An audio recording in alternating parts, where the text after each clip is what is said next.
Hello and welcome back. My name is Sean and today we are talking about another lit RPG.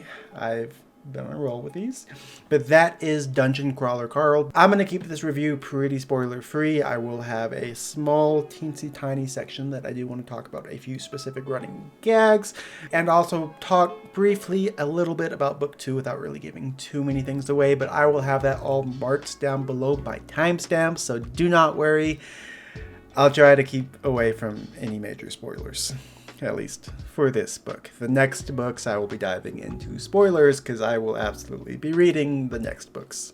Editing Sean here. So in the 2 weeks that I had first recorded this, I'm on book 6, guys. I have binged it. Did not record any other specific ones, so I'll be making a big wrap-up video about this. So yeah. It's a good. But to give you guys some general thoughts, the tagline for this book was Dungeon Crawler Carl, the apocalypse will be televised. You're like, that's gonna kill me, that's real, that lives with us on Earth. I thought I was gonna get eaten. You think you're gonna get eaten and your first thought is, great, I don't have to go to work tomorrow. You're relieved you don't have to go to work because you thought you were gonna get eaten? What the fuck is this world? What have they done to us? What did they do to us? Now, I had no real context going into this book. I knew it was a lit RPG and that some other booktubers that I like to follow and watch all highly recommended it and just all talked about how they were taken by surprise. But for the most part, I had no real context for this book. And just a general blanket, not going into any specifics, I would say that this was a really fun book. Took me a little bit to really get into it and show why it was a really fun book or special. It started out kind of slow, but just once things started getting going, it just became a lot of fun. So if you like lit RPGs, I don't know if this would be the lit RPG to get you into that genre. Probably recommend some other stuff or something extremely unique in terms of just the lit RPG genre itself. I don't think that this book is really that one for you, but it was a lot of fun. It felt like I was watching an 80s action movie.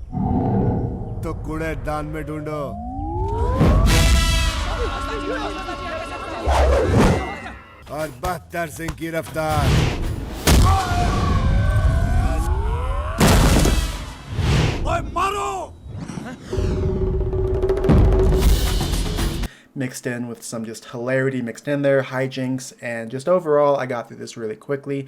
And while I was not as blown away as I have been with some other lit RPGs, I will say that the enjoyment rater of this was just absolute 10 out of 10, and as it kept going it just got better and better. Now there were a few pacing issues that I had with this book, but for the first book in the series I thought it was just an absolute blast to get through, and if you like lit RPGs, 80s action movies, and just absurd ridiculousness, and a talking cat companion that is extremely sassy, then this book is absolutely for you. And a quick note before I get into some more context level spoilers that are still spoiler free.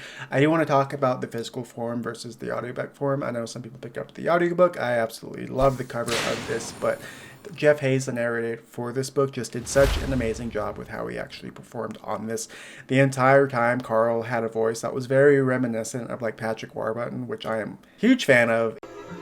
Oh yeah, it's all coming together. And just how he interposed the different like voices and some of the sound effects that were involved in this, I think just really added to the experience. And I think I would have still enjoyed this book if I had just simply read it, and this will be a lot of fun.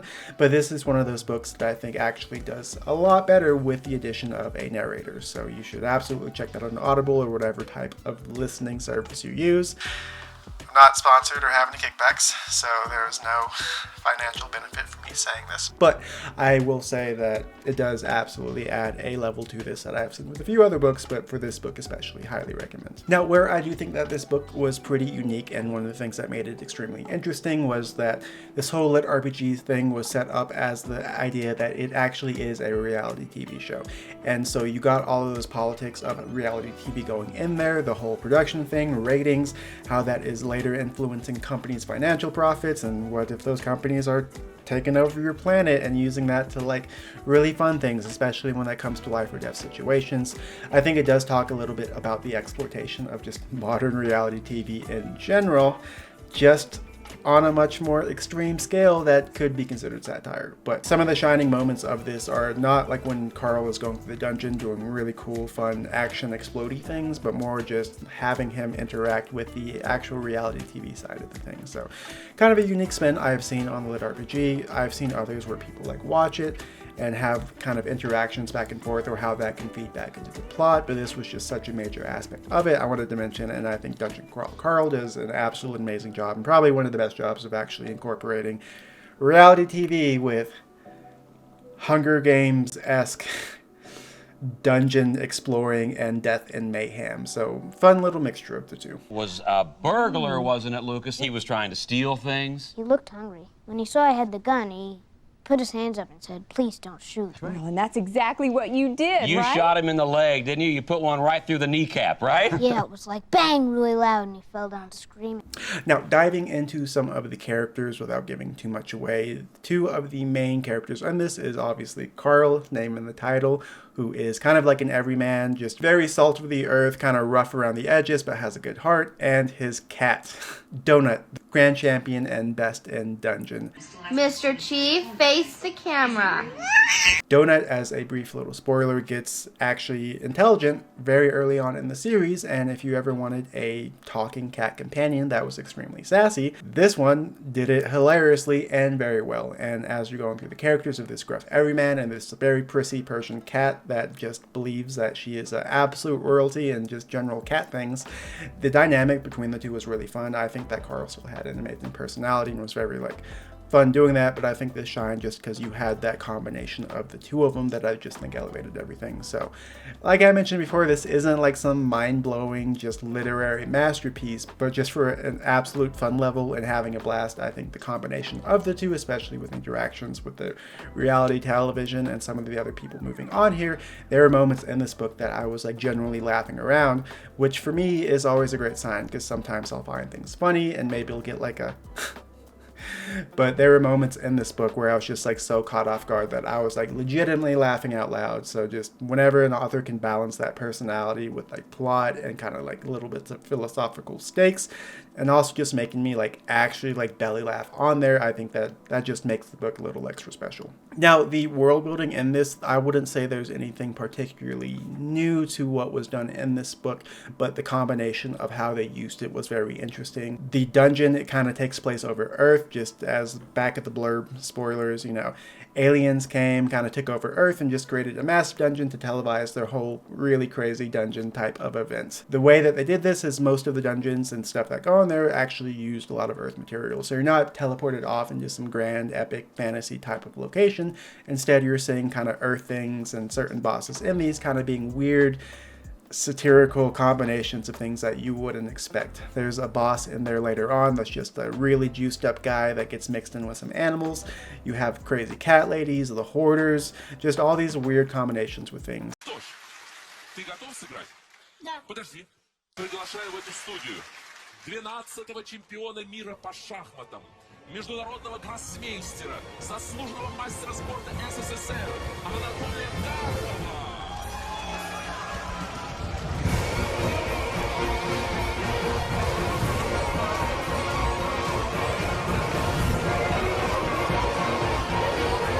And this is not in this book, but there is a class and race system on there where you'll see some of like Earth mythology brought back into it.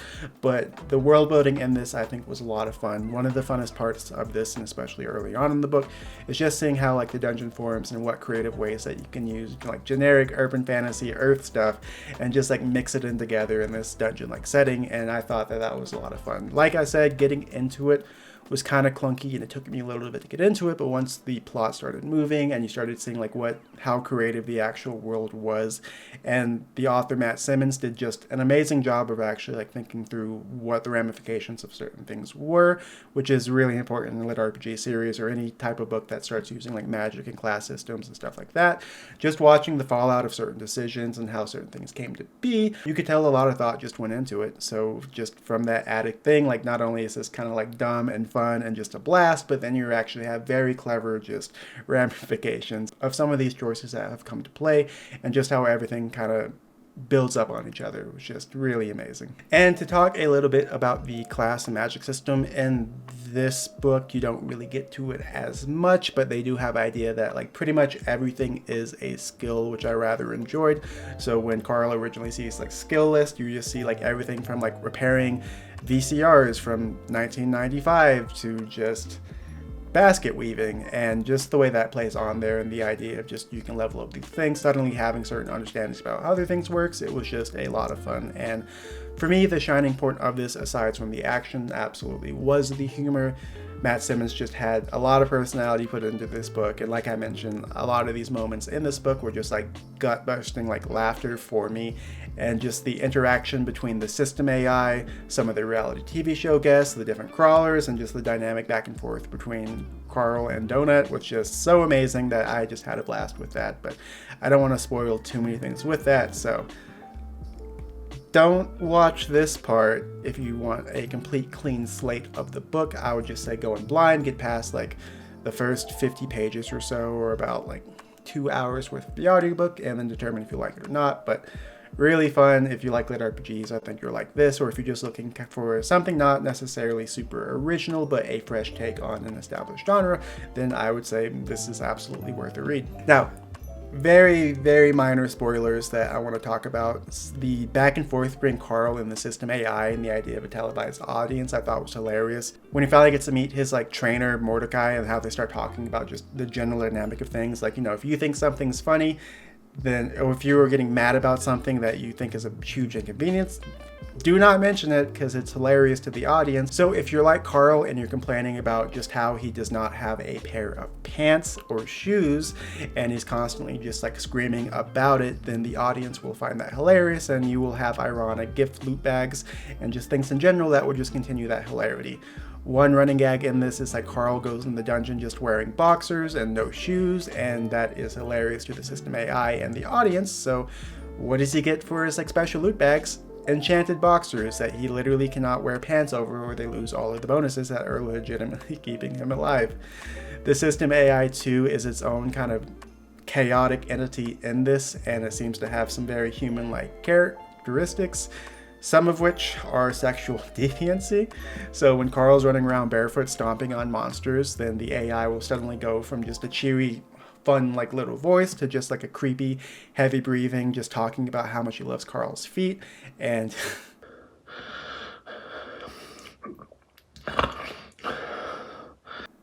just the weird combination of the AI and some of the descriptions they have. Some of it I think is a little too far, but while that was a little grating in the beginning of it, as it just kept going and going, I found myself just laughing along to this book as I got more used to this world. Some of the other running gags too was just like how Carl's girlfriend was just constantly cheating on him, and how the cat, not intelligent in the beginning before the dungeon stuff, was just like talking about all the random dudes that just like kept coming on, and just having Carl's girlfriend cheat on him with was just kind of pretty funny, and it would always be in like inopportune moments, and just generally it was just fun to get through. I think that's like my key word for this book. It's just, it was a lot of fun. Also, now that I'm like almost done with book 6, I will say some of the fun and just like saying this is just like a pure action blast type of thing. There was a lot of that continuing on with this series, but it gets a lot deeper than I expected it would. So as we've like progressed, and Matt Dinniman, which I keep saying Simmons, he really grew as an author as he got this. And some of the psychological like trauma that would happen in there, the results of just like being in this weird messed up dungeon, and just how like the characters grow and the plot affects them. I think that while in the first like 2 or 3 books, like it was just fun and kind of like zany and wild, the book changes partway through the series and becomes like a lot deeper and a lot stronger, I think, as a whole. And one of the main reasons why I decided I'm going to do a big wrap-up video for this rather than going book by book, but completely grows and just fun, but also gets really deep and dark and just messed up, and I have so much to talk about when I finish this series. But getting out of the spoiler section, the thing that I think took away from this book the most was that it did have a bit of pacing issues. At one point, you're starting to get the groove of Carl starting to level up and start to figure things out, and next thing you know, you're jumped up like a few more levels, so you don't really get to see the growing pains as much, which I always enjoy actually watching. So you do get to like skip around a little bit, and that can be a little jarring for just like keeping up with the plot. But while the world building is pretty extensive in this, the plot is also kind of expanding out. It's nothing crazy that you really have to pay a lot of attention to. So while it can be a little jarring and not my favorite thing, it doesn't really detract too much from the book, and it's more just like a nitpick for this. And lit RPGs do this too, but the way that the end of the book actually ended, I wasn't a huge fan of, just because you had build up, build up, build up, you're ready for this next thing, and book is over, read the next book. So not everything was tied up, but with these type of books, generally lit RPGs in general, I think they're more bingeable, so you don't just read one book and you're done. It's just like next, next, next, and especially for like indie writers that seem to be successful within this genre, the faster you can crank these out generally, the more you enjoy it. And I don't know how many books of this is out specifically, but this definitely is a series that I think is built to be binged. And as one of my highest compliments, this was one of those, well, I was not as obsessed with it as I was like The Wandering Inn. I started to read another more dense, heavy book that I keep promising to do videos on. I'll release it eventually. But I still wound up picking up the second book, and I'm almost done with that. And I will say a lot of the issues that I had with the first book, just with how kind of shallow certain things were, and just the general pacing and other issues of just not diving deep into it, or just being more fun and action focused than anything. I think that while a lot of that shines in the second book is a lot better than the first book with how it handles some of these things. But overall, had a lot of fun with this. I'd say pick it up if you like lit RPGs, and like I said in the beginning with the new achievement quests, I have a Discord, so do that down below. If you like this stuff, please feel free to like and subscribe.